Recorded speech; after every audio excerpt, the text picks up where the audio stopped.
sejahtera bagi kita semuanya. Om Swastiastu, Namo Buddhaya, salam kebajikan. Bapak, Ibu, dan saudara-saudara sebangsa dan setanah air,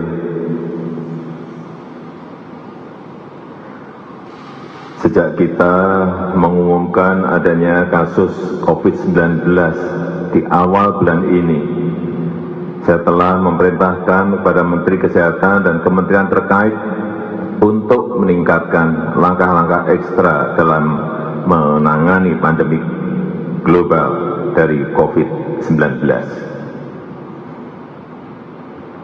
Kita melihat beberapa negara yang mengalami penyebaran lebih awal dari kita, ada yang melakukan lockdown dengan segala konsekuensi yang menyertainya.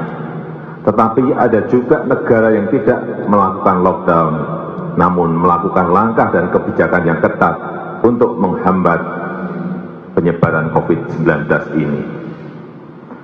Pemerintah terus berkomunikasi dengan WHO dan menggunakan protokol kesehatan WHO, serta berkonsultasi dengan para ahli kesehatan masyarakat dalam menangani penyebaran COVID-19 ini. Pemerintah juga telah membentuk gugus tugas percepatan penanganan COVID-19 yang diketahui oleh Kepala Badan Nasional Penanggulangan Bencana Legend TNI Doni Monardo.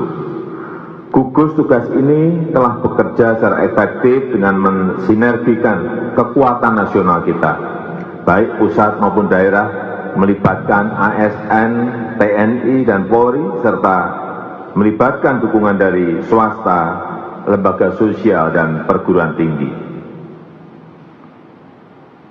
Sebagai negara besar dan negara kepulauan, tingkat penyebaran COVID-19 ini derajatnya bervariasi antara daerah satu dengan yang lain. Oleh karena itu, saya minta kepada seluruh gubernur, kepada seluruh bupati, kepada seluruh wali kota, untuk terus memonitor kondisi daerah dan terus berkonsultasi dengan pakar medis dalam menelaah setiap situasi yang ada. Kemudian juga terus berkonsultasi dengan Badan Nasional Penanggulangan Bencana untuk menentukan status daerahnya, siaga darurat ataukah tanggap darurat bencana non-alam. Berdasarkan status kedaruratan daerah tersebut, jajaran pemerintah daerah dibantu TNI dan Polri, serta dukungan dari pemerintah pusat untuk terus melakukan langkah-langkah yang efektif dan efisien dalam menangani penyebaran dan dampak COVID-19.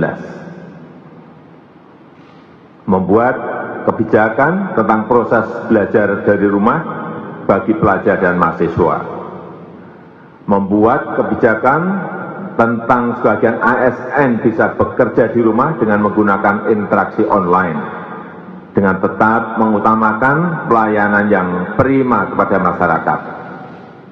Kemudian menunda kegiatan-kegiatan yang melibatkan peserta yang banyak orangnya, dan meningkatkan pelayanan pengetesan infeksi COVID-19 dan pengobatan secara maksimal dengan memanfaatkan kemampuan rumah sakit daerah dan bekerja sama dengan rumah sakit swasta serta lembaga riset dan pendidikan tinggi yang direkomendasikan oleh Kementerian Kesehatan.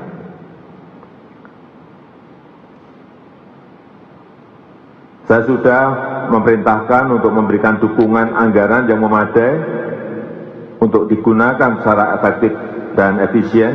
Yang pertama, merujuk pada Undang-Undang Nomor 24 Tahun 2007 tentang Penanggulangan Bencana yang memungkinkan pemerintah dan pemerintah daerah untuk memprioritaskan menggunakan anggaran secara cepat. Selain itu, Menteri Keuangan juga sudah mengeluarkan peraturan dan pedoman untuk penyediaan anggaran yang diperlukan oleh seluruh kementerian lembaga dan pemerintah daerah dan gugus tugas percepatan penanganan COVID-19. Peraturan ini memberikan landasan hukum agar pihak yang relevan dapat menggunakan anggarannya dan mengajukan kebutuhan anggaran tambahan untuk menangani tantangan penyebaran COVID-19. Dampak pandemi COVID-19 ini telah memperlambat ekonomi dunia secara masif dan signifikan, termasuk terhadap perekonomian Indonesia.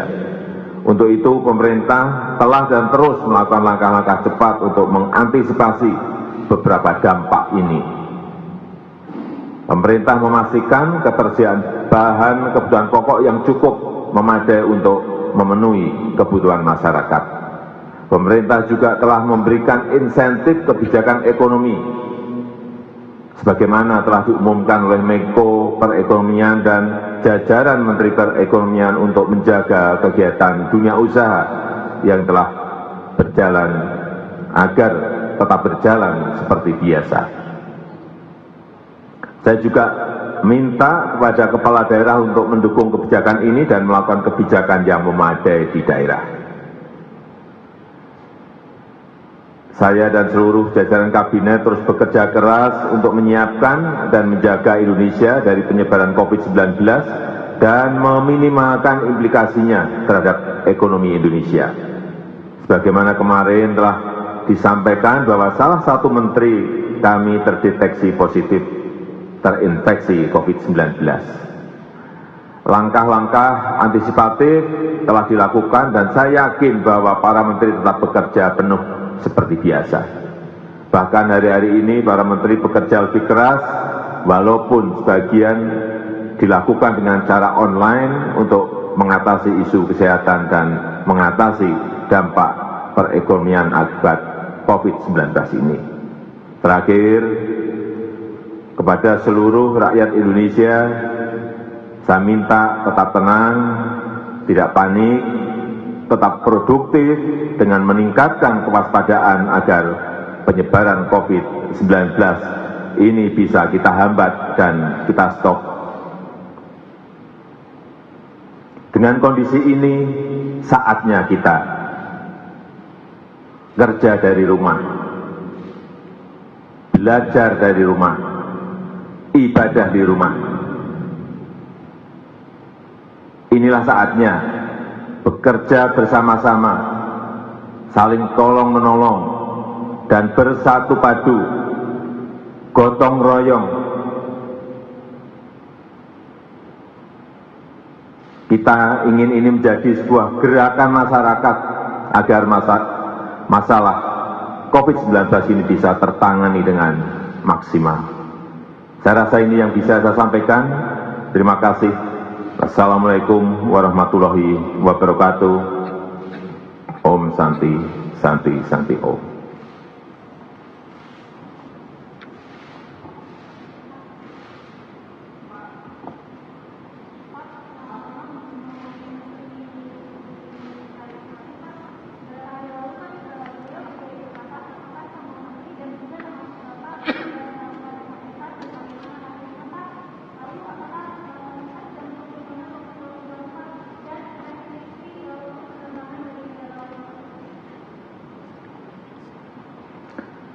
Pagi ini telah dilakukan pengetesan untuk para menteri.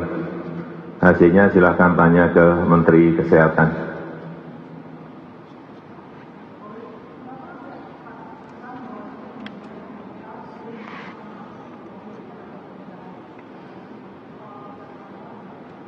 Tidak ada.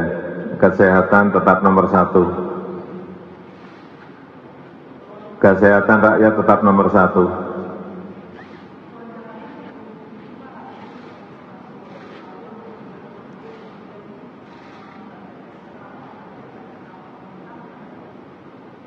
Oleh sebab itu tadi sudah saya sampaikan bahwa setiap daerah, wilayah Indonesia ini besar, setiap daerah bisa menentukan status daerahnya siaga darurat ataukah tanggap darurat bencana non-alam. Dan yang paling penting menurut saya saat ini adalah social distancing. bagaimana kita menjaga jarak, sehingga tadi saya sampaikan bahwa kita dengan kondisi itu kita sekarang kerja dari rumah, belajar dari rumah, dan ibadah di rumah. Ya.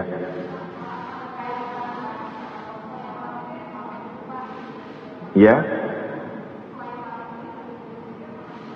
Semua sore ini